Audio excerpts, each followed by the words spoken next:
Et tout de suite sur Sud Radio, nous accueillons l'invité d'André Berkoff, Jérôme Fourquet, directeur du département Opinion et stratégie d'entreprise de l'Institut de sondage IFOP et auteur de ce livre, L'archipel français, c'est publié chez Seuil. Jérôme Fourquet, bonjour. Bonjour. Bon, mais c'est bien, parce que moi, je suis très content de recevoir des médecins là, dans cette émission exceptionnelle. Et vous êtes un médecin, parce que vous êtes un de ceux qui font des diagnostics, et oui, Moi, je guéris peut-être pas des ordonnances, voilà, mais quand même, vous faites des diagnostics qui sont honnêtement, non seulement pas plus mauvais que d'autres, mais très souvent beaucoup plus clairs que d'autres. Jérôme Fourquet, c'est pas le commentaire sur ce qu'a dit le président de la République, mais vous avez écouté déjà un certain nombre de réactions, etc. Oui. En fait, je voudrais savoir, très franchement pour vous, est-ce que c'était un discours de chef de guerre avec les précisions qu'il y avait, ou c'était un discours encore extrêmement général, parce qu'on reste un peu, enfin, en tout cas je parle à titre personnel, mais honnêtement je suis pas le seul, on reste un peu sur sa faim. Alors votre écoutez, sentiment on n'est plus dans le chef de guerre, hein, le terme qu'il avait employé dans les semaines passées. Oui. Néanmoins, il y a quand même la volonté, il y a eu la volonté d'indiquer un cap, avec quand même, hein, si on reprend tous les commentaires qui avaient été faits et la glose préalable qui avait été faite avant l'intervention du président de la République, personne ne pensait qu'il donnerait une date de sortie du confinement. Donc c'est quand même un élément qui est important, même si ça va être très compliqué et les modalités qui vont l'accompagner ne sont pas définies. Donc je pense qu'il y a quand même un certain nombre de non, excusez-moi, juste pour repréciser, ce que je veux dire par là, c'est pas pour dire ah non, il n'a rien dit, etc. Ce que je veux dire, c'est que actuellement, et vous le savez mieux que personne, les gens se posent des questions, que ce soit sur les masques, présence ou pas présence de masques, qu'est-ce qu'il y a eu, les hôpitaux, les respirateurs, etc. Et on a l'impression que de ce point de vue-là, on a dit oui, ça va aller beaucoup mieux. Voyez, par exemple, j'avais juste un chef d'entreprise, je ne sais pas si vous avez entendu, il a dit bon, vous avez entendu? Bon, il dit voilà, multiplier par 5 les masques, mais par 5 à partir de quoi, etc. C'est ça qui paraît encore un peu problématique, quoi. Alors, écoutez, 2 ou 3 choses. La première, c'est que en termes de stratégie de communication, le président avait à cœur d'essayer de montrer manifester une forme de mea culpa sur les ratés que notre dispositif gouvernemental avait connu. Et donc là, il a quand même fait amende honorable. Alors certains jugeront qu'il n'a pas été assez loin, mais non, mais il l'a fait. C'est pas tous les 4 matins que des politiques se livrent à cet exercice. En même temps, selon la formule consacrée, il y avait quand même des trous qui étaient béants dans la raquette. Et donc, vous comprenez bien qu'il ne peut pas aller aussi loin que certains auraient souhaité. Et donc, il y a des artifices que votre auditeur n'a pas manqué de relever en disant on a multiplié par 5 la production de masques. Si on était à 100 000 masques semaine avant qu'on est à 500 000, ça ne change pas la face du monde. Donc, il y a une espèce de flou qui demeure sur la logistique médicale, pareil sur les tests, pareil sur la distribution de masques, parce que le compte n'y est toujours pas. Donc, il faut gagner du temps en termes de communication, et c'est ce que, plus ou moins habilement, le président a essayé de faire. Maintenant, moi, ce qui m'a beaucoup intéressé dans les propos de vos auditeurs juste avant, c'est que ce que nous, on voit dans nos enquêtes qu'on suit, c'est que l'inquiétude sanitaire est toujours présente. Et donc, la question des masques, la question des soignants, la question des tests, la question de qui aura le droit de sortir. Mais on voit monter de manière gigantesque une peur sur les conséquences économiques et sociales de cette épreuve sans précédent et de ces semaines de confinement. Et donc là-dessus, je pense que c'est là-dessus que ça a le plus péché. C'est-à-dire qu'on ne sache toujours pas combien on a de masques, quand est-ce qu'arriveront les tests, c'est un vrai sujet, mais il y a une gigantesque attente de réassurance en matière économique et sociale. Les gens aujourd'hui, il fait beau, beaucoup sont chez eux, soit en télétravail, soit ils ont été mis au chômage partiel. On a 8 millions de salariés en chômage partiel, c'est colossal. Et beaucoup de gens se demandent, comme ce qu'on a entendu, alors c'était plutôt des dirigeants d'entreprise qui avaient la parole il y a quelques instants sur votre antenne, mais leurs salariés se disent et se demandent, mais quand je vais reprendre le boulot, que je vais retrouver mon entreprise, est-ce que je vais retrouver mon poste, ou est-ce que mon patron va me dire, écoute, les carnets de commandes sont à plat, et on ne peut pas, on ne peut pas le garder. Plus derrière, si des mesures sont prises, qui paiera la note au bout du bout? Parce que certains ont déjà fait des comptes en disant mais si on nous aide et qu'à la fin on nous augmente les taxes, les impôts, on a entendu le MEDEF qui dit qu'il faut qu'on travaille plus. Alors travailler plus, pourquoi pas? Mais est-ce qu'on est payé plus? Ou est-ce que ça a l'air constant? Est-ce que ça ne sera pas pour gagner moins? Enfin, on ne sait pas. Et si c'est pour travailler plus, cela présuppose que vous ayez déjà des carnets de commandes en souffrance, avec des commandes gigantesques. Là, les propos des auditeurs que vous avez passés montrent bien que les carnets de commandes se sont vidés en l'espace de quelques semaines. Et là-dessus, il y a une très forte insatisfaction, une très forte inquiétude auquel le gouvernement et le président de la République, pour l'instant, ne répondent pas. Avec le hiatus classique des grands discours sur l'État maternant qui va s'occuper de tout, et puis vos auditeurs qui disent « mais moi je suis allé voir ma banque, on m'a dit que le prêt c'était pas pour moi, que le crédit relais... » Vous avez entendu la restauratrice. Mais bien sûr, mais ça va être ça non-stop pendant des semaines et des semaines. Ça nous ramène un petit peu à la période de 2008-2009, la crise économique et financière, mais puissance 10. Exact. Et à l'époque, le gouvernement avait créé un médiateur du crédit qui devait, région par région, aller un peu faire la police du côté des banques en disant est-ce que vous avez bien prêté des crédits, etc. Et donc ça, aujourd'hui... Oui, excusez-moi. C'est là. Jérôme Fourquet, on va prendre une petite pause. On prend une petite pause et on continue. C'est passionnant et effectivement, c'est très, très, très troublant aussi. À tout de suite. Sud Radio. Sud Radio. Parlons Vrai. Sud Radio. Parlons vrai. Parlons vrai. Parlons vrai. Bouygues Télécom, on est fait pour être ensemble. Parce qu'on a aujourd'hui plus que jamais besoin de rester connectés et échanger ensemble, nous continuons à vous offrir un réseau de grande qualité. Et pour rester en contact avec ceux que vous aimez, nous vous proposons en ce moment un forfait BNU 100 Go pour seulement 15,99 € par mois, sans engagement. Pour en profiter, pas besoin de vous déplacer. Rendez-vous sur bouyguestelecom.fr, nous vous livrons chez vous. Offre soumise à condition pour toute nouvelle souscription et seulement sur bouyguestelecom.fr. Sud Radio, sur la Côte d'Azur, À Menton, sur 97.9. Sud Radio, Berkov dans tous ses états. Le face-à-face. Oui, et nous sommes toujours avec Jérôme Fourquet, directeur du département Opinion et Stratégie d'entreprise de l'Institut de sondage IFOP et auteur de ce livre que je vous recommande, L'archipel français aux éditions du Seuil. On avait reçu Jérôme Fourquet pour cela. Jérôme Fourquet, effectivement, vous parlez de cette espèce de gigantesque inquiétude, effectivement, bien sûr, au niveau du chômage, au niveau de ce qu'on va dire. Il y a cet avenir du virus, et puis derrière, comme l'arbre qui ne cache plus la forêt, cette espèce d'obsession et d'obsession légitime du chomage. Voilà. Et si on veut prendre une image, vous vous souvenez que l'ex-ministre de la Santé, Madame Buzyn, avait parlé de cette vague de tsunami qui allait s'abattre sur notre pays, qu'elle avait vu venir. Et bien là, on commence à voir cette vague qui a déferlé sur le pays, on commence à la voir se retirer progressivement. Et les Français, un peu comme s'ils étaient au balcon, eh bien, ils constatent médusés et sidérés l'ampleur des dégâts économiques et sociaux que cette vague a causé au fur et à mesure qu'elle recule. C'est ça qu'on est en train de vivre collectivement. Donc, l'idée, c'est pas de refermer le chapitre sur les masques, les tests et comment on déconfine. Il faut toujours penser à nos soignants parce que la bataille n'est pas gagnée de ce point de vue-là.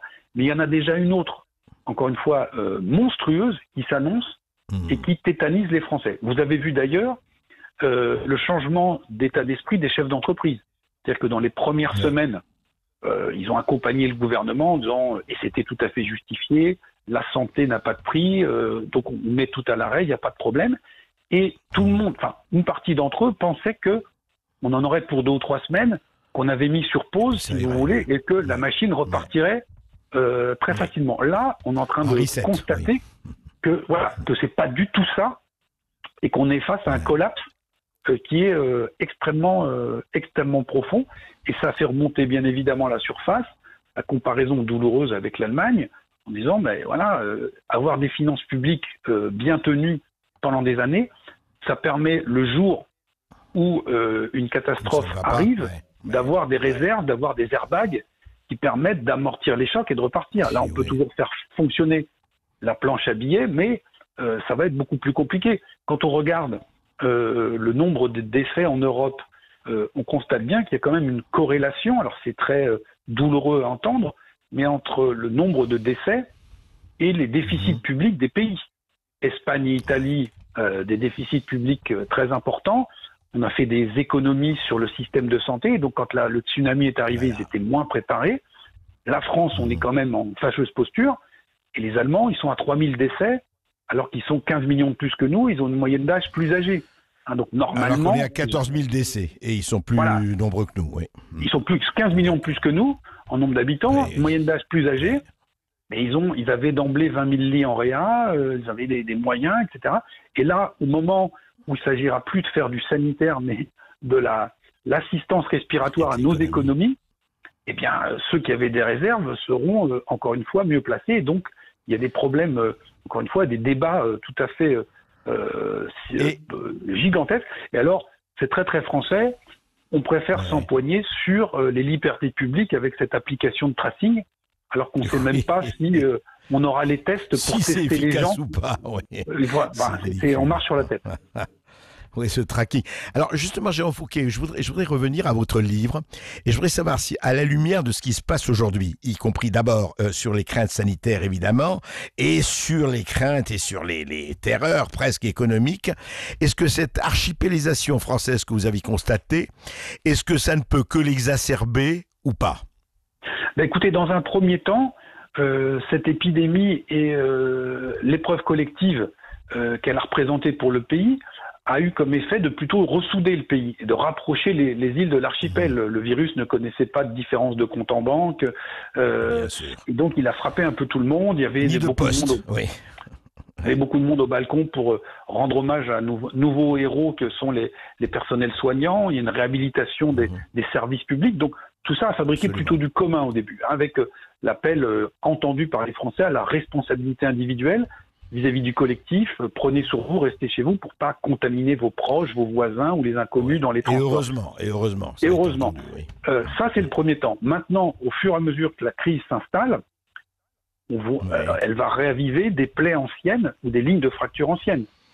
Privé, public, et au sein du privé, est-ce que je suis dans une grande entreprise qui aura les reins assez solides ou une petite entreprise? Est-ce que je suis, on l'a entendu avec vos auditeurs, un indépendant ou un petit chef d'entreprise à qui la banque va refermer la porte au nez? Si on regarde en matière scolaire, le président a dit hier que l'école réouvrirait à partir du 11 mai. Je pense que j'ai dit tout à l'heure que c'était une date importante et que c'était un élément marquant du débat, mais il y a fort à parier que toutes les écoles ne rouvriront pas le 11 mai. Et si tant est qu'elles le fassent, il y aura eu des élèves qui auront été deux mois dans la nature. Les premières constatations qui sont effectuées, c'est que on a un public dit de décrocheurs qui fait l'école buissonnière depuis 2 mois, qui va faire 2 mois d'école buissonnière. Donc les écarts sociaux en termes de réussite scolaire vont être importants. Et donc, les temps troublés qui s'annoncent devant nous, les crises économiques et sociales, à mon avis, vont plutôt avoir tendance à recréer de la tension et réaviver des lignes de faille plutôt qu'à recréer du collectif. Vous constaterez aussi que les grands discours sur rien ne sera plus comme avant sont déjà un petit peu en sourdine. Ils sont complètement dépassés, parce que on a encore une fois la réalité qui sera plus sanitaire mais qui sera économique et sociale, qui va s'imposer à nous et qui va montrer nos faiblesses et nos divisions. Oui, mais c'est ça qui est fou, c'est ce que Jacques Prévert appelait les terrifiants pépins des réalités, et tous ces discours grands métaphysiques sur oui, rien ne sera plus comme avant, on va changer, on va faire, c'est très bien, là, c'est très très très bien les bons sentiments, mais encore une fois, il y a ce qui se passe. Et juste Jérôme Fourquet, est-ce que quand même, est-ce que ce qui ne manque pas aujourd'hui terriblement, vous en avez parlé dans votre livre, mais enfin vous en parlez dans toutes les études que vous faites, est-ce que c'est comment refaire un lien, parce que, et au-delà encore une fois de la pandémie, au-delà de tout ça, on a l'impression qu'on est dans un pays où le lien c'est non seulement effiloché, mais allez, disons-le, ne tient qu'à un fil, et c'est ça qui est peut-être le plus angoissant. Oui, alors le lien, il peut être ce qu'on a essayé d'expliquer, mais il peut être en partie réactivé, réavivé face à une menace commune. Et l'épidémie encore une fois, avec sa puissance, constitue encore une menace commune. Mais il faut faire vivre ça dans la durée. C'est pour ça qu'on a, il y a des fonctions symboliques du héros, hein, autour desquelles les gens se raccrochent, donc nos soignants, les fameux premiers de tranchée, etc., etc. Et il va falloir faire vivre ce lien d'un destin commun, d'intérêt commun, dans la période très, chahutée au plan économique et social que nous allons traverser dans les semaines et les mois qui viennent. Alors ça peut être un carburant, entre guillemets, pour un président de la République, que de dire, eh bien voilà, il y a une épreuve fondatrice, et donc il faut qu'on se rassemble, il faut qu'on réinvente la France. Oui, mais Jérôme Fourquet, pour cela, et vous allez rester avec nous, avec les auditeurs de Sud Radio, vous avez publié une chronique tout à fait passionnante au Figaro, dans le Figaro Vox, le site internet du Figaro, où vous avez dit, et il y a quelque part, on retrouve une homothétie pas complète entre les gilets jaunes des ronds-points et les gens, les derniers de cordée, mais qui font vivre la France aujourd'hui. C'est quand même assez, vous l'avez dit vous-même. Oui, sociologiquement, c'est pas exactement les mêmes. Il peut y avoir, c'est pas une symétrie pure et parfaite, mais c'est deux épreuves, des deux moments très particuliers de notre histoire, une crise sociale et politique, les gilets jaunes, une crise sanitaire aujourd'hui, la crise du coronavirus, ont mis en lumière ce qu'on peut appeler le back-office, hein, c'est-à-dire tous les invisibles, tous ceux qui, dans les cales, les soutiers, font fonctionner la machine. Les chauffeurs, livreurs, les routiers, les caristes, les femmes de ménage, les commerçants, etc., etc. Tout un public qui n'a pas souvent la voix au chapitre, éventuellement dans des médias comme les vôtres, mais sinon ils sont assez invisibilisés dans le débat public et qui ont mis leur gilet jaune pour être bien visibles à l'automne 2018 et qui aujourd'hui tiennent leur position, etc. Là encore, grande question, le président leur a rendu hommage hier. Que restera-t-il de cet hommage présidentiel et collectif dans les semaines et les mois qui viennent, quand nous serons dans la période de troubles économiques et sociaux, typiquement sur les caissières?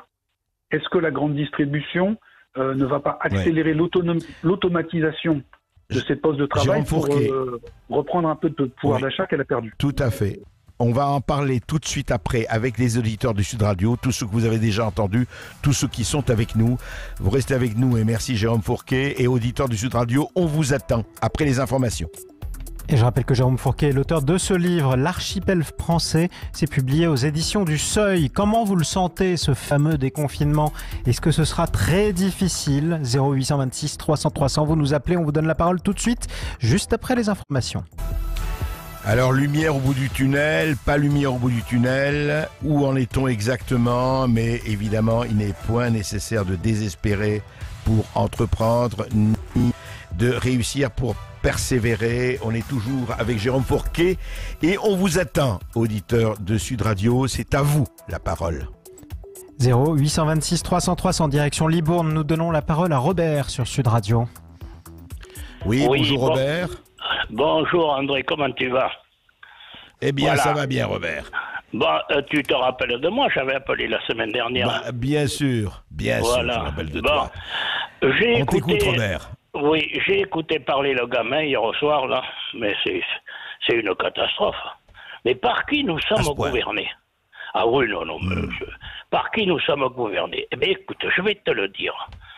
Parce que j'en ai parlé avec quelqu'un il n'y a pas longtemps, là, qui est de Toulon. Et nous sommes dirigés par cette secte franc-maçonne. C'est eux qui tiennent les rênes depuis très très longtemps dans le pays. Et est-ce que tu ne généralises pas, Robert, est-ce que tu ne généralises pas? Allez, tout de suite, les façons, après ce sera les ceci, les cela, les machins, hein? Peu de généralisation là, Robert. Non, André, non, je ne fais pas de généralisation, pas du tout, je dis ce que je pense, parce que c'est la vérité. Ah ben tu as le droit. Pourquoi? Moi j'aurais aimé qu'hier au soir, il nous parle quand même de cet entretien qu'il y a eu avec le professeur Raoul. Pourquoi il n'en a pas parlé? Pourquoi il ne veut pas donner la chloroquine? Je te l'ai dit.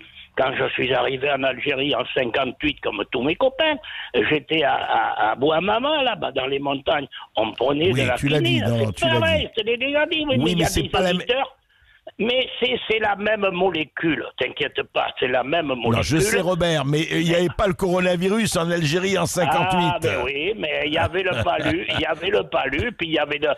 c'est pas la même chose. Ouais. Oui, mais ça fait rien. Bon, non, mais attends, reviens, non, Robert, ça m'intéresse. Qu'est-ce qui fait que ce que tu n'as pas du tout aimé, tu trouves, voilà, c'est un gamin, qu'est-ce qui t'a le plus déplu dans son discours d'hier? Mais il n'y a rien de concret dans ce qu'il a dit. Que l'on soit confiné jusqu'au 11 mai, tout le monde s'en serait douté. Il y a une chose sur laquelle je voudrais bien venir aussi.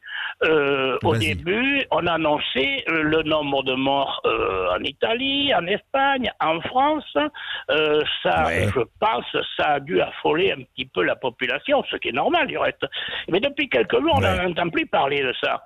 Alors on te dit, oui, mais non, ça y est, le premier flux est passé, on pense que ça va peut-être s'arranger, on pense ceci, on pense cela, mais on ne t'annonce plus les morts. Non, mais il y a autant de décès, malheureusement, dus à ce virus.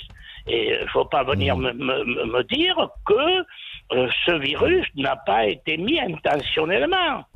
Voilà, je t'ai déjà toi, tu penses qu'il a été mis internationalement? Mais toi, écoute, tu penses que c'est un complot, enfin? Comment se fait-il qu'il est parti de Wuhan et que le célèbre Lévy, qui est le mari de la Buzyn, Agnès Buzyn, voilà, il est PDG du laboratoire P4 INSERM, voilà, à Wuhan, voilà. Il y a bien quelque chose. Ouais. On en parle de Wuhan, il y a eu des morts, il y a eu ceci, cela, mais on ne parle pas dans le reste de la Chine. Pourquoi on n'en parle pas là aussi? Il doit bien y avoir des morts. Non, alors, Robert, je vais te dire, je veux pas te... il faut faire très attention à ce genre de truc. Pourquoi? Parce que tu vois, tu dis ça. Tu dis, bon, alors, il y a le laboratoire franco-chinois de Wuhan, on le sait, le P4, etc., etc. Est-ce que, franchement, les gens sont allés intentionnellement faire un virus qui partirait pour une pandémie? Je vais te dire pourquoi ça ne s'est pas arrêté dans le reste de la Chine. Parce qu'ils ont fait ce qu'ils devaient faire. Ils sont 1,5 milliard, les Chinois, Robert, tu le sais. Bon, la province du Hubei et Wuhan, c'est 65 millions de personnes. C'est comme la France, la population de la France. Mais qu'est-ce qu'ils ont fait, les Chinois? Ils ont tout de suite mis tout le monde en quarantaine. Ils ont tout fermé. Ils ont confiné complètement tout le monde. Et c'est pour ça que ça ne s'est pas répandu. C'est pas la Chine, c'est pas... Après, on a dit, oui, les complots, les laboratoires et tout. J'en sais rien. Mais moi, je vais te dire très sincèrement pourquoi j'y crois pas. Je crois que la guerre bactériologique, tu sais, dès qu'il y a un truc comme ça, tout de suite, on dit ça. Je dis que... Alors, peut-être qu'il y a un virus qui s'est échappé, mais je ne vois pas qui que ce soit vouloir empoisonner, que ce soit la moitié du monde, etc. Il faut faire très attention, vous savez, à ces théories. Tu sais, c'est toujours pareil, il y a toujours eu ça, Robert. Non, je crois, Jérôme Fourquet, juste, je me demandais une question à Jérôme Fourquet. C'est vrai que ça provoque aussi, et je comprends, enfin, Robert, ça provoque pourquoi ça se passe comme ça et tout ça. On a tendance de chercher effectivement les raisons et peut-être des boucs émissaires. Jérôme Fourquet. Oui, alors nous à l'IFOP, on a interrogé les Français justement sur l'origine perçue selon eux du virus. Et donc on a une majorité absolue de Français, 57%, qui estiment, comme la version officielle l'indique, que c'est une origine naturelle. Il y a de très nombreux chercheurs qui ont séquencé l'ADN du virus et qui disent qu'il a toutes les caractéristiques d'un virus naturel. Mais on a un quart de la population qui pense que s'il y a une origine humaine à ce virus, soit intentionnelle, soit accidentelle, qu'elle se serait échappée. Alors, dans toutes les tous les grands événements marquants, on a aujourd'hui des grilles de lecture ou d'analyse qui sont de nature conspirationniste ou complotiste, en disant il y a des gens qui ont tiré les ficelles. On va commémorer... dans 1 ou 2 jours, dans quelques jours maintenant, le dramatique incendie de Notre-Dame, eh bien, là, de la même façon, on a à peu près un quart de la population qui dit que tout ça n'est pas très clair et que, sans très mauvais jeu de mots, il n'y a pas de fumée sans feu et qu'il y a quelqu'un peut-être qui... Voilà. Donc tout ça existe. Alors, qu'est-ce que ça révèle? Ça révèle d'une part qu'il y a une très forte défiance dans notre société vis-à-vis de la parole publique, en disant si on nous dit blanc, c'est clair. C'est que ça doit pas être comme ça. Et puisque c'est qu'on peut comprendre aussi d'ailleurs. Oui, bien sûr. On voit la polémique sur les masques, etc. Et donc c'est pour ça que les responsables politiques ont une responsabilité parce que ils agissent sur un terrain qui est déjà très glissant et très défiant. Et puis l'autre élément qu'on peut tirer de tout cela, c'est que il y a une fonction, psychologique à ces récits, c'est de rendre intelligible et facilement compréhensible, explicable, des phénomènes qui sont complexes. Nos sociétés sont complexes, et donc un truc qui s'est propagé accidentellement et puis qui ensuite qui s'est baladé partout, c'est quand même plus facile à prendre en compte si on se dit bon en fait il y a un laboratoire secret, on a manipulé le truc et puis ensuite on l'a répondu. Donc il y a aussi cette utilité de rendre intelligible un monde et compréhensible un monde qui est de plus en plus complexe. Oui, c'est vrai que ça joue. En tout cas, merci Robert, tu peux vraiment quand tu veux t'exprimer, mais je voulais quand même remettre ça dans le contexte. Jean-Marie 0826 300 300, on part dans le Béarn, on donne la parole à Chantal sur Sud Radio. Oui, bonjour Chantal. Monsieur Berkoff, bonjour à tout le monde. Moi, je voulais réagir un petit peu et dire ma colère. Je suis une grand-mère, donc j'ai des petits-enfants. Et ces petits-enfants, j'ai 3 petits-enfants qui sont scolarisés. Donc, on nous dit que peut-être, ce n'est pas encore sûr, mais que peut-être les écoles vont ouvrir le 11 mai. Oui. Mes petits-enfants, et c'est très égoïste, mais je pense que c'est pas les seuls, ce ne sont pas les seuls. Mes petits-enfants prennent le bus, le métro, pour aller à l'école. Or, aujourd'hui, le maître mot dont on nous gargarise, ce sont les gestes barrières. Moi, je voudrais savoir si notre président vit sur une autre planète, avec ses petits soldats. Parce que comment vont faire tous ces enfants qui souvent sont transportés en bus, comme mon petit-fils qui est dans le Tarn, mes 2 petits-enfants à Toulouse qui prennent métro et bus, comment respecter ces gestes barrières en étant confinés dans ces bus scolaires? Moi, je me demande dans quel monde on vit, quoi. Et non, mais c'est très logique ce que vous dites, c'est vrai. C'est vrai. C'est-à-dire comment respecter la distance d'1 mètre à 2 mètres. Comment avoir ça dans un bus ou dans un métro. C'est une vraie question. Et oui, mais bon, est-ce qu'il s'est posé notre président? Et voilà, c'est ça ça me met en colère. Bon, pour tous les grands-parents, parents aussi, et les instits au milieu de tout ça aussi. Dans les crèches, les personnes qui s'occupent des petits sont près des petits, et ces petits, ils se passent la chuchu et les jouets. Normalement, ils ont tous des masques, ceux qui sont dans les crèches, alors on sait que ça dure 4 heures. Les petits, on ne va pas leur mettre un masque déjà pour commencer, parce que ce serait peut-être un jeu à faire, à savoir. Il faut peut-être penser à ça. Mais je pense que cette annonce d'abord est déplacée pour toutes les mamans, les papas et les grands-mères. La colère monte pour moi. C'est égoïste encore une fois. C'est très égoïste parce que je parle de mes petits. Mais je pense quand même qu'il doit y avoir beaucoup de monde qui pense comme ça et ce président est en dessous de tout. En plus, j'ai entendu tout à l'heure, parce que je ne l'ai pas regardé moi, je ne veux pas dépenser l'électricité pour regarder ça. Mais par contre, je suis branchée avec vous dès 7h du matin et toute la journée. Donc je me suis dit, je vais avoir des explications, des commentaires intéressants, plutôt que d'entendre la parole donnée, mais pas la parole juste. Et pas la parole pensée. Voilà, monsieur Verkos, ce que je voulais dire. La grand-mère en colère. Merci madame, merci la grand-mère en colère.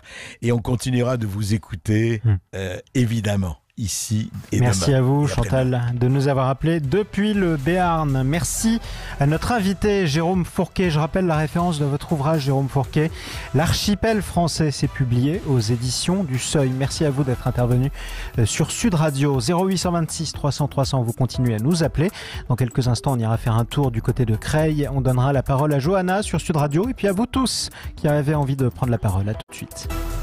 Et nous continuons comme tous les jours d'essayer d'expliquer, de décrypter, et puis de dialoguer avec vous sur tout ce qui se passe, coronavirus, économie, les questions qu'on se pose. Et comme vous le savez, nous avons question à tout. Et nous essayons d'avoir des gens qui répondent, en tout cas à quelque chose. Personne n'a réponse à tout, sinon c'est un charlatan. Mais des réponses précises à certains problèmes précis, oui, et heureusement, il y en a. C'est à vous. 0826 300 300, direction Creil. Bonjour Johanna. Bonjour. Bonjour Johanna. Oui, bonjour. Merci d'ailleurs d'abord de m'accueillir et puis merci pour votre travail parce que franchement dans ces moments de confinement c'est super de vous entendre et d'avoir une radio comme la vôtre pour avoir d'autres informations. Voilà. Merci Johanna. Alors moi j'interviens. Oui. Oui. Allez-y. Alors, j'interviens concernant l'allocation de Monsieur Macron, voilà, que je nommerai pas comme mon président parce que voilà, pour moi il en a pas l'envergure. C'est une honte. Je suis outrée, voilà, concernant son discours, c'est-à-dire comme les autres auditeurs, aucune solution concrète, aucune explication concrète. Il parle d'erreurs et de ratés. Pour moi, ce sont des fautes graves. Voilà, des solutions, il n'y en a pas. Ou alors ces solutions, elles sont nulles et non avenues. J'ai travaillé, et je travaille encore dans la fonction publique, j'ai travaillé pendant 20 ans dans l'animation, en tant que directrice de centre de loisirs et périscolaire. Je ne vois pas comment ce qu'il envisage de faire va être mis en œuvre. Pourquoi ? Alors expliquez-nous pourquoi vous voyez que c'est pas possible. Oui. Parce que déjà, dans un contexte où il n'y a pas le coronavirus et toutes ces problématiques, c'est déjà compliqué, hein, que ce soit en termes d'organisation au niveau périscolaire, restauration scolaire, etc. Ce sont vraiment des fois il y a juste le nombre suffisant d'animateurs et encore ceux-ci seront-ils formés, voilà, sans parler de l'éducation nationale. Hein, voilà. Alors après, pareil pour l'éducation nationale, comment va être mis en place ce retour à l'école? Hein, dans quelles conditions? Ils nous disent qu'il y aura des masques, il y aura du gel, il y aura ceci, il y aura cela. Pour l'instant, aujourd'hui, à l'heure actuelle, il n'y a rien eu. D'accord ?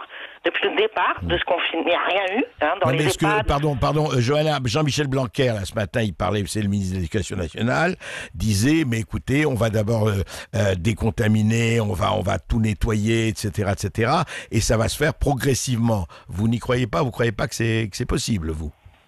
Mais si c'est possible, il faut anticiper cette chose-là, et c'est pas en 4 semaines que ça va pouvoir se faire. Ça se fera. Ouais. Enfin, moi, je sais pas, je suis quelqu'un de terrain. Je sais pas comment les communes vont pouvoir, en plus apparemment ce que j'ai compris c'est que ce sont les communes qui vont devoir s'organiser, c'est ça? Oui, mais attendez, vous voulez dire, elles ne peuvent pas, par exemple, mettons que dans un mois, ça ouvre progressivement, encore une fois, vous dites quoi? Il n'y a pas le personnel, il n'y a pas l'accueil, les structures d'accueil ne sont pas prêtes? Alors, c'est pas la question d'être... je pense que le personnel éducatif, mais je veux dire, il y a les gestes barrières, etc., il va falloir les organiser. Enfin, comment on va faire? Quand moi je vois, j'ai une école de 14 classes en primaire, et puis il faut voir l'école, parce qu'il y a des préfabriqués qui sont installés dans les cours d'école, parce qu'il n'y a pas assez de classes, justement. Et les enfants sont obligés de faire des parcours pour aller manger dans une autre restauration scolaire que leur lieu d'école. Comment ça va se passer? Comment ça va se passer? Alors du coup, est-ce qu'on va réduire les effectifs d'enfants et est-ce qu'on va rajouter du personnel? Est-ce que du coup, ils disent qu'ils vont tester seulement les personnes qui sont affaiblies ou en état de faiblesse respiratoire? Lorsqu'on sait qu'il y a des personnes qui sont porteuses du virus et qui le diffusent, alors celles-ci ne vont pas être testées. Et donc, ça va être les animateurs. les enseignants, alors du coup, ce que je veux dire, c'est qu'on va pas faire une hécatombe non plus dans le domaine de l'enseignement ni de l'animation. Ben, il manquerait plus que ça. Non, donc moi, je veux bien un toit à l'école, mais il y a intérêt à ce que les dispositions qui doivent être drastiques et l'organisation soient vraiment réfléchies, parce que, attention, ils ont déjà fait n'importe quoi avec les EHPAD, les personnes âgées, et même moi, vous savez, j'ai 2 enfants en bas âge, 4 ans et 8 ans, mais j'ai 45 ans, j'ai pas 30 ans, et mon conjoint en a 50 et il est diabétique.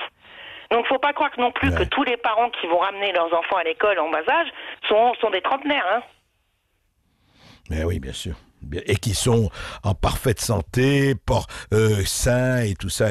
Mais comme vous l'avez dit, c'est vrai, l'histoire des tests, c'est quand même hallucinant. On peut être asymptotique, on l'a dit, sans symptômes aucun, et pouvoir contaminer.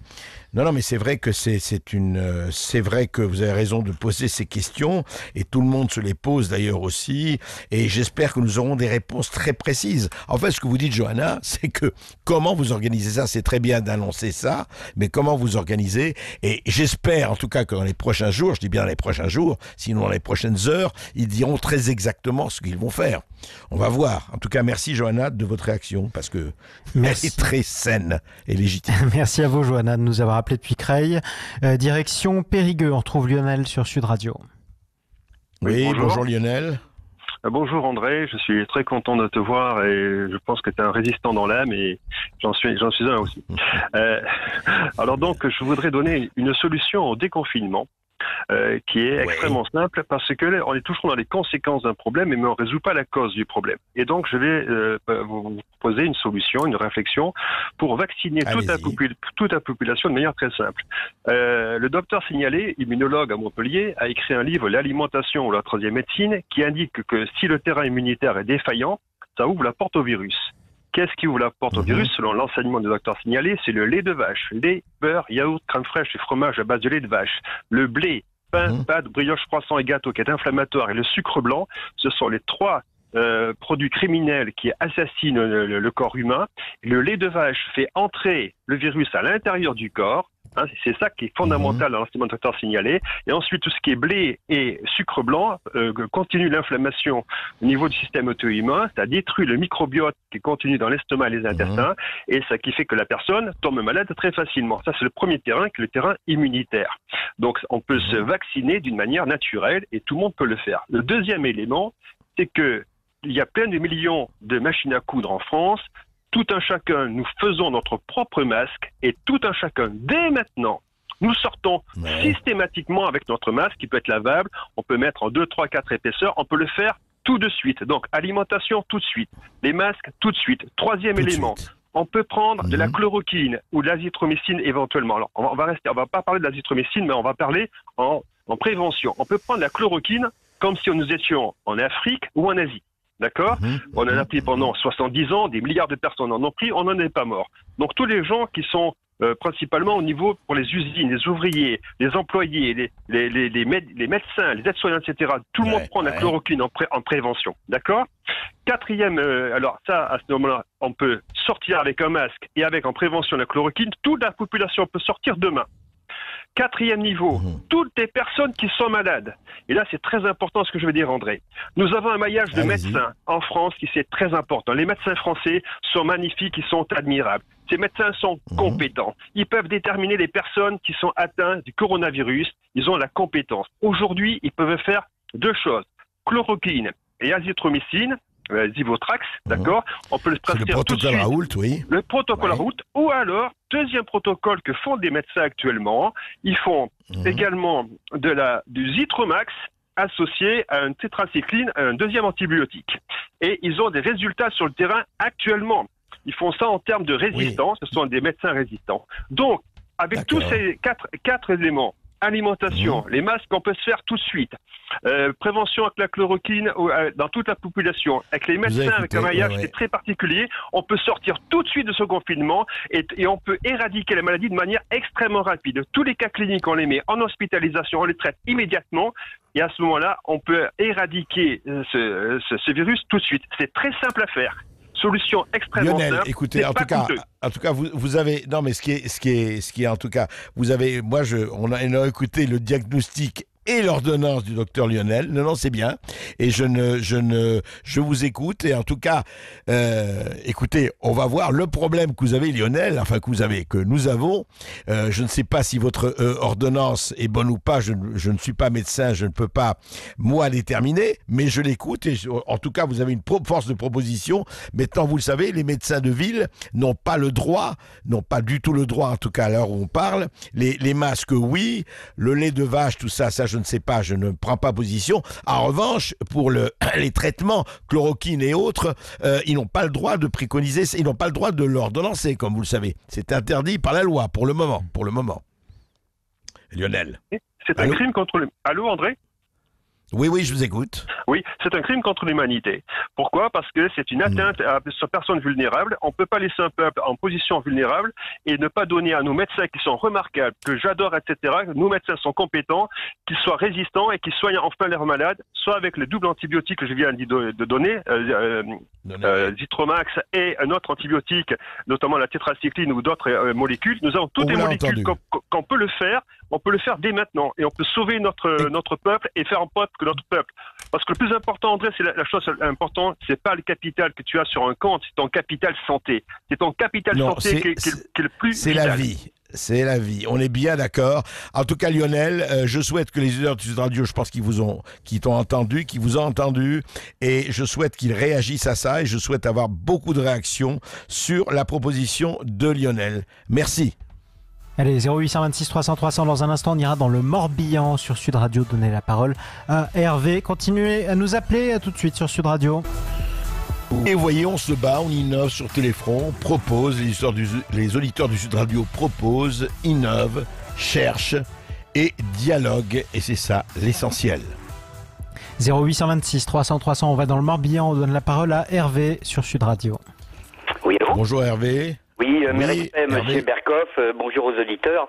Écoutez, j'ai une information qui est une information Internet ce matin, qui me fait part que le président de la République s'est rendu à Marseille, vous savez, pour rencontrer ce professeur qui aurait une solution. Oui, je parle au conditionnel. Alors, excusez-moi, je suis un peu ému, parce que je parle pas aussi bien que vous. Donc, aurait une solution à proposer. Et comme vous le savez, Monsieur Berkoff, pour la première fois, le président de la République s'est rendu quasiment seul avec ses gardes du corps et sa garde rapprochée, et il y a eu une discussion avec le professeur en secret. Or, on vient de nous annoncer, vrai ou faux, donc je me permets de vous appeler pour peut-être que vous avez la solution. Il aurait simplement pu prendre des nouvelles d'une Crémieux, qui serait la fille ou la nièce de Brigitte. Et donc voilà, moi je suis interrogé par ça.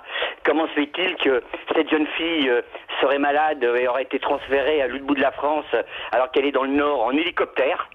Quel type d'hélicoptère ? Donc voilà, je suis vraiment...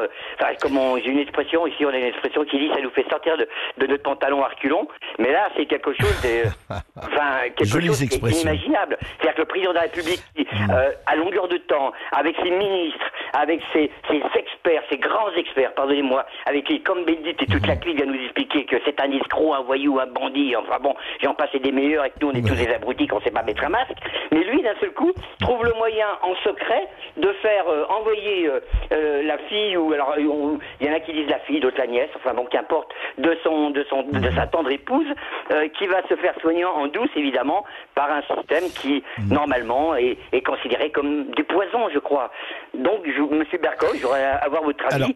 Et puis vous me rassurez. Alors je vais vous donner mon avis et non pas une information, parce que là-dessus je n'ai pas l'information précise, mais je vais préciser. D'abord, effectivement, Emmanuel Macron, le président de la République, est allé voir chez lui, enfin dans sa clinique, dans son IHU, est allé voir Didier Raoult. Donc il propose ce protocole dont on a beaucoup parlé, dont on parlera encore. Il a passé 3 heures avec lui, effectivement. Alors certains, d'ailleurs beaucoup de nos auditeurs ici à Sud Radio ont dit mais pourquoi il n'en a pas du tout parlé ? Bon, enfin ça c'est son affaire, je parle d'Emmanuel Macron. Alors on l'a dit aussi, mais je dis ça sous le plan de on l'a au conditionnel, parce qu'on a dit en fait que la fille de l'épouse d'Emmanuel Macron, qui donc de son nom est Brigitte Trogneux, et on a dit que la fille de Brigitte Macron aurait été malade ou en tout cas atteinte et aurait, je dis bien, été soignée à Marseille chez le professeur Raoult. Alors cela dit, très sincèrement, je n'ai pas cherché à savoir si cette information est juste ou pas, parce que c'est pas le genre d'information dont on parle, nous, c'est pas sur ce sujet-là dont on parle. En plus, ce n'est pas le président lui-même, c'est une belle fille, donc voilà. Alors, je ne sais pas si cette information est vraie ou pas, je vous le dis très franchement, je n'ai aucune idée, mais effectivement, c'est la seule fois, à ma connaissance, en tout cas de façon très précise et très publicisée, que Emmanuel Macron est allé voir et a passé, et il a tenu à ce que ça se sache de façon très ouverte, a passé 3 heures chez Didier Raoult. Alors certains ont cru que ça y était, le protocole allait être adopté, il n'en est pas question, je ne dis pas qu'il a eu raison ou pas, moi je ne sais pas, je n'ai pas les compétences pour juger ce protocole. Ce qu'il y a, c'est qu'effectivement, est-ce que ça a été une opération de communication ou autre chose? Je ne sais pas, mais je dirais simplement quelque chose, Hervé. Vous avez tout à fait raison de vous poser la question. Vous n'êtes pas le seul. 0826 300. Ce qui m'interroge le plus, si vous avez encore une petite seconde, M. Berkov, c'est que personne n'aurait été transféré en hélicoptère, en secret. Et c'est ça que je veux dire, au prix où coûte. Voilà, bon, ça aurait été le lambda, le petit ouvrier de base. Mais Hervé, juste vous dire de ça, il faut aller au-delà. Malheureusement, si on comptait les Boeing 347 ou les Superjets employés pour des raisons qui ne sont pas des raisons de sécurité nationale ou d'intérêt national urgent, je vais vous dire, il y aurait beaucoup à dire. Hein. Ça, c'est tout le problème, et depuis des siècles, de la cour, des grands et des moyens qu'ils utilisent. Ça, malheureusement, ce n'est pas nouveau. Ça ne veut pas dire que ça doit être acceptable et que ça doit être accepté. Mais malheureusement, les privilèges de la cour sont des privilèges justement très connus et assumés, hélas, jusqu'ici. Oui, merci à vous Hervé en tout cas. 0826 300 300 direction le Beaujolais, on donne la parole à Alain sur Sud Radio. Bonjour Alain. Oui, bonjour, je suis heureux de vous entendre et de pouvoir vous parler. Alors je voulais vous parler déjà de l'intervention de M. Macron. Bon, c'est bien, on a assisté à de la communication et ensuite tous les commentaires au sujet de son discours ne dissertait qu'on analysait sa communication. Ce matin, j'écoutais donc, c'était sur Sud Radio, les intervenants, je ne sais plus comment ils s'appelaient, mais on ne parlait que de sa communication. C'était mais la communication, c'est pas l'essentiel. Hein. C'est pas l'essentiel. C'est ça le problème. On s'en fout, il passait un examen, alors il a fait, c'est vrai, c'est un très bon comédien, alors il était moins arrogant, alors là il était dans un autre rôle. Voilà, c'est absolument... c'est fou. Non, quoi. Mais je vais vous dire une chose, Alain, par rapport à la communication. Enfin, moi, je pense une chose par rapport... On dit la com a été bien. Mais moi, je vais vous dire ce que je pense. On se fout de la com. La com, ce n'est pas le fond. Vous savez, c'est quelque chose, je rappelle toujours ça et je vous le dis, c'est la première fois qu'il y a eu Graham Bell, il y a eu une communication téléphonique, c'était en Amérique, première invention du téléphone, première communication entre New York et Washington. Alors grésillement, tout le monde est là, c'était à la fin du 19e siècle, je sais pas, début du 20e, je ne me rappelle plus de la date exacte, et à un moment donné, on entend grésillement, on entend un bruit, on dit New York peut parler à Washington, New York peut parler à Washington, et les autres répondent, mais est-ce que New York a quelque chose à dire à Washington? Voilà. La communication, c'est ça. C'est de dire ce qu'on a à dire, c'est très joli, mais qu'est-ce qu'on a à dire? Or, avec un mauvais contenu, vous faites de la mauvaise com, même si vous pouvez mettre de la cerise sur le gâteau, du Nutella et tout ce que vous voulez. La com, ce n'est rien d'autre que de l'écume. La com, c'est l'écume. Il faut le dire une fois pour toutes, et puis pour parler de ça. Mais alors, sur le fond, Alain, vous avez pensé quoi? Vous, sur le fond? Rien du tout, c'est-à-dire qu'il va prendre quelques petites mesures qui vont être, son équipe de bras cassés va va agir, mais chacun dans son coin. Il y aura ils vont revenir sur leur truc, ils vont se contredire. C'est ça. On ne parle surtout pas de chloroquine. Moi, pendant plus de 30 ans, j'ai navigué dans le monde entier et j'en ai consommé régulièrement. J'ai 75 de la quinine. J'ai 75 ans, je suis en pleine forme. Voilà. On va vous empêcher de sortir bientôt, là. Oula, oui, ne m'en parlez pas, j'ai vraiment pensé. Attention. Je vais vous dire un truc. Ma femme, qui est très, très à cheval là-dessus, on ne peut pas se procurer de quinine, elle a acheté du beer. J'ai fait de la publicité pour l'apéritif beer, parce qu'il y a de la quinine dedans. C'est un excellent apéritif. Elle se fait sa petite dose tous les soirs. Voilà. Vous prenez du beer tous les soirs. Voilà le combat contre la... Et sinon, également, au sujet des masques, on en fabrique nous-mêmes avec du sopalin. C'est la marque, bref. Par contre, nous, dans le Beaujolais, on a 2 grandes villes. Enfin, 2 grandes villes assez importantes. Je fais les courses une fois toutes les semaines, les 10 jours.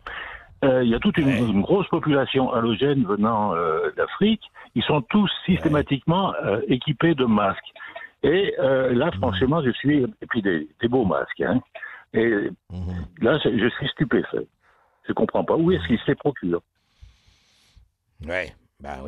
Vous n'avez pas cherché à savoir. J'ai posé. J'ai posé. Mais en tout cas, non, mais pour revenir à ça, c'est vrai, non, d'abord, ce que vous dites, c'est vrai que là, on retrouve le système D des Français, et ça, je trouve que ça, c'est quand même, devant certaines carences, c'est très bien, fabriquer son masque, se battre, aller à coups de bière, pourquoi pas, pourquoi pas. En tout cas, voilà, vous avez tout à fait raison, en tout cas, de séparer, Alain, la com du fond. Nous, on va continuer à parler du fond. Merci. Et on va dans le Val-de-Marne au 0826 300 300. On retrouve Luc sur Sud Radio. Oui, bonjour Luc. Bonjour Monsieur Berkoff, merci de me prendre à votre antenne et merci à toute votre équipe.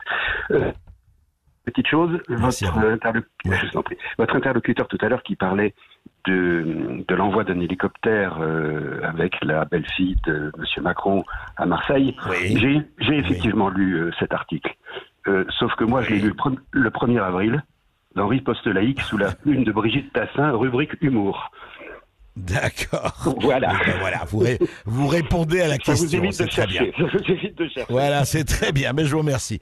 Oui, c'est pour ça que je reste tout à fait au conditionnel quand je vois des trucs. Je voulais vous appeler. Alors, vous avez un interlocuteur tout à l'heure à l'instant qui parlait des masques et autres. Moi, je suis à mon bureau là et j'ai un masque FFP2 devant moi.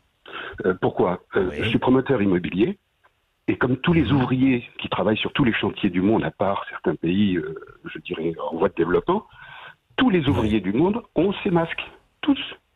Ce sont des masques FFP2 et FFP3. Tous les ouvriers du bâtiment ont FFP2, FFP3, vous dites. Bien sûr, bien évidemment, c'est en vente libre. Chez Bricorama, chez machin où vous voulez, on les achète. Moi, mes collaborateurs, il y en a 5 ou 6, je ne sais plus où ils sont, mais il y en a quelque part par là. Le FFP2 protège notamment contre le virus de la grippe A, et puis diverses choses. Et le FFP3, lui, ne protège pas contre le virus de la grippe, mais contre l'amiante et la légionelle. Ils ont une durée de vie de 8 heures en période de travail continu.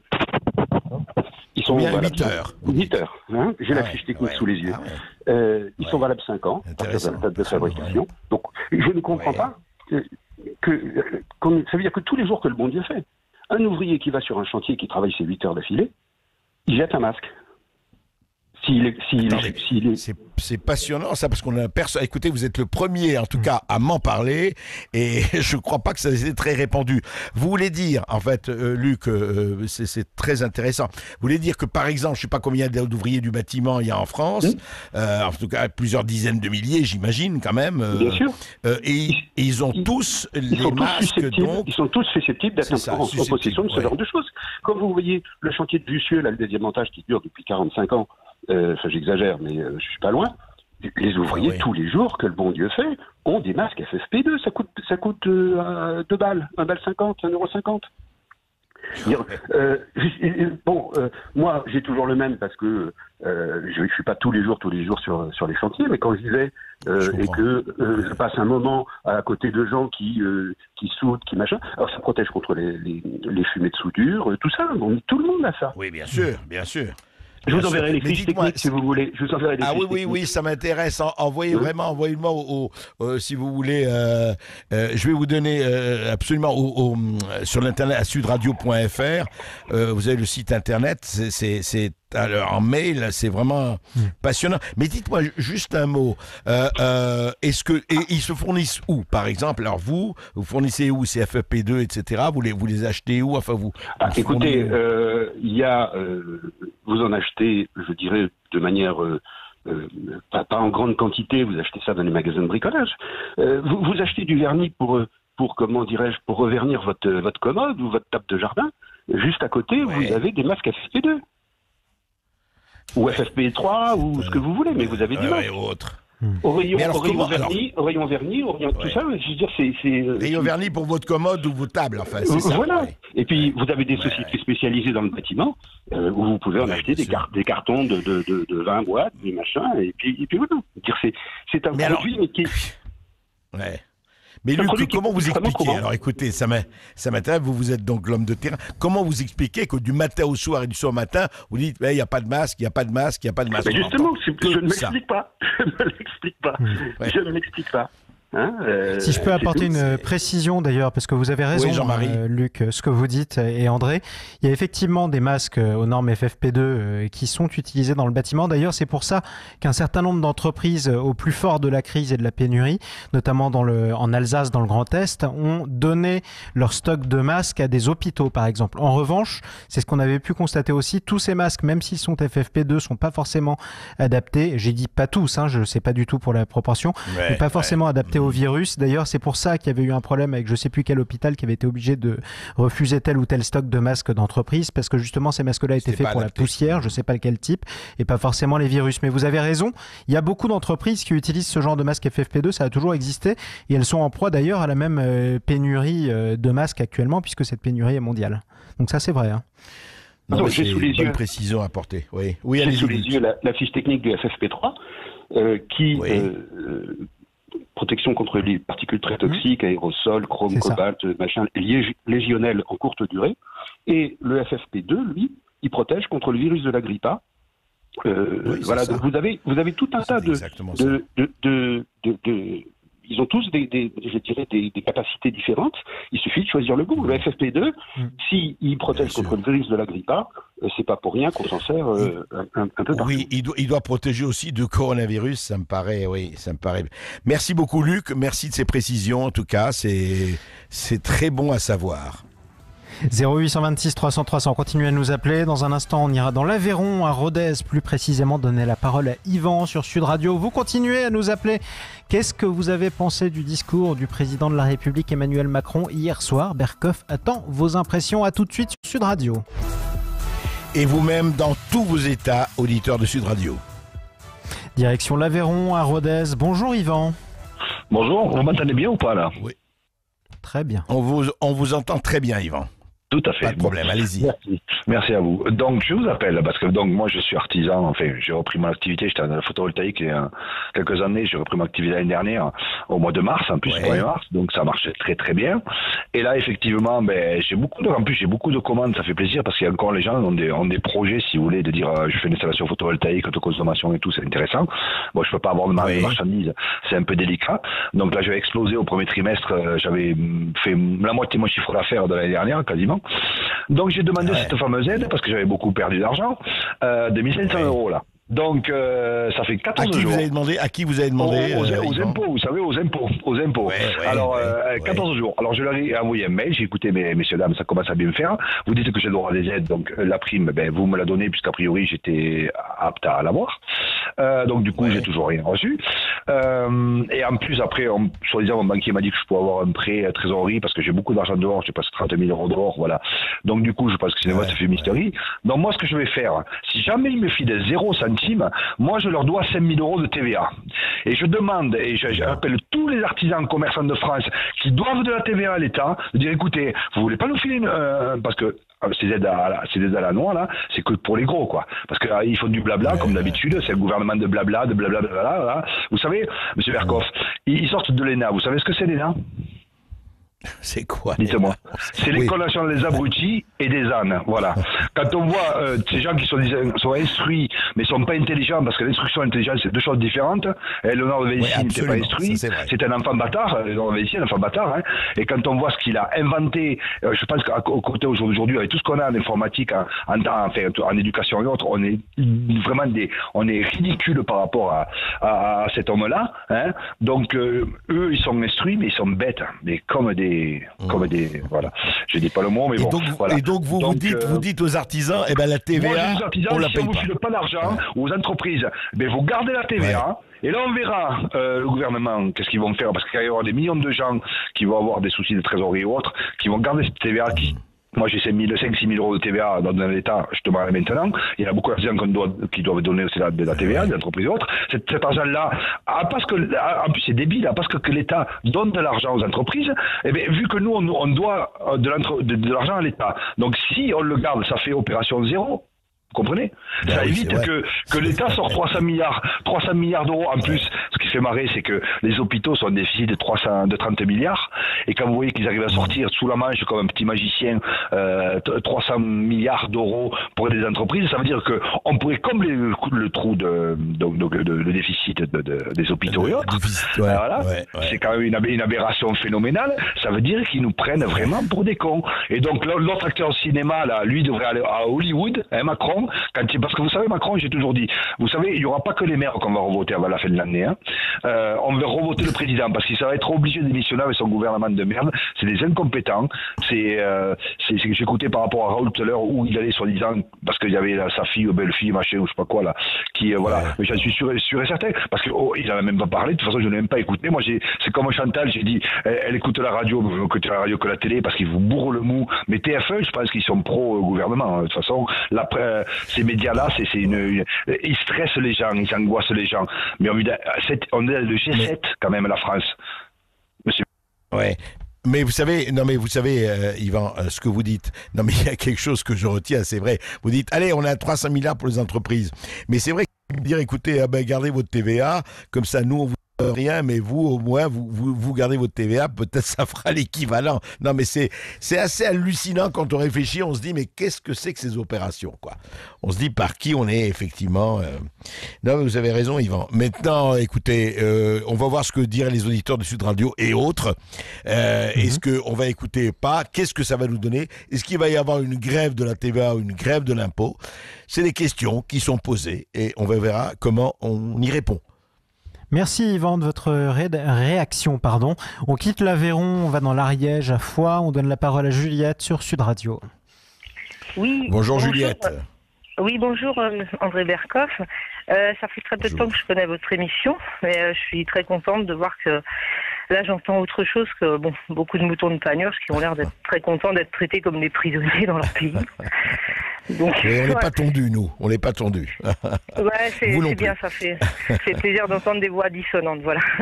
Donc oui, moi je voulais dire que en fait ça fait un mois que je suis très en colère parce que je trouve que ce gouvernement a pris des mesures aberrantes, plus aberrantes les unes que les autres. Et je pense que ce confinement c'est déjà en soi une aberration parce que je crois quand même qu'il y a beaucoup de gens qui ont oublié que la maladie, la mort, ça fait juste partie de l'humanité, ça a toujours existé. Ouais. Et quand on a eu l'épidémie du sida il y a des années qui a terrifié tout le monde, pour autant, à ce que je sache, le gouvernement ne nous a pas enfermés et interdit d'avoir des relations sexuelles. Donc, je trouve ça hallucinant. En fait, moi, Oui, ça ne passait pas par les mêmes canaux. Hein. Ça passait pas par les mêmes canaux coronavirus. Non, ce que je veux dire par là, c'est... Ça tue beaucoup plus. C'était... Enfin, Oui, c'est vrai, mais le virus n'était pas dans l'air. Mais là, vous avez raison. Mais moi, je voudrais vous juste, Juliette, vous êtes contre le confinement. Vous dites, attendez, la vie est un métier à risque et après tout, prenons nos responsabilités. Chacun, c'est un peu ce que vous dites, vous. Oui, Juliette. et encore, bon, comme je vois qu'il y a peu de temps, je pense que j'aurais du mal à dire tout ce que je pense, mais je pense que, bien sûr, il ne s'agit pas de rien faire. Il y avait des mesures à prendre, bon, peut-être bloquer les lieux, si vous voulez, les lieux de grands rassemblements pendant quelques temps, ça, d'accord. Mais absolument pas empêcher les gens de vivre, ruiner leur vie, parce que moi, je suis pas une petite entrepreneuse, mais je comprends tous ces petits entrepreneurs qui risquent la mort sociale, qui les tuera beaucoup plus sûrement que le Covid-19. Donc, je trouve ça inadmissible. J'ai une amie qui est âgée, qui est restauratrice, elle est outrée aussi. Bon, je veux dire, mais enfin, c'est n'importe quoi. Et puis, c'est pas qu'une histoire d'économie, bien sûr. Bon, il y a l'économie, mais la vie est faite de plein d'aspects. Aujourd'hui, la folie s'est emparée d'une partie du monde qui voit le monde à travers un prisme hygiéniste, Covid-19, mais de qui on se moque? Aujourd'hui, dans le monde, il y a des tas de maladies qui tuent beaucoup plus que cette maladie. Vous avez eu le médecin au début qui a dit des malades très graves qui sont négligés, un monsieur qui meurt d'un infarctus parce qu'on ne traite pas, mais attendez, oui, absolument. C'est affligeant. Et vous avez les hôpitaux vides. Enfin, parce que justement, mais c'est vrai. Et puis on oublie la vie. Vous avez raison. Voilà, mais on a besoin d'équilibre psychique, on a besoin de relations. Vous vous rendez compte, moi, ce qui m'effraie, c'est que déjà, là, je ne sais pas comment on va tenir encore un mois de plus, mais je veux dire, mais quand ce monsieur Macron ose nous dire que la vie sera plus jamais comme avant, mais il est malade. Alors ça veut dire qu'après, on va plus pouvoir se retrouver, aller boire un verre dans les pubs, aller dans les restos, parce qu'ils auront tous mis la clé sous la porte. Non, mais, enfin, pour moi, ce monsieur est un dictateur. Il terrorise la population, c'est vrai ce que disait ce monsieur avant.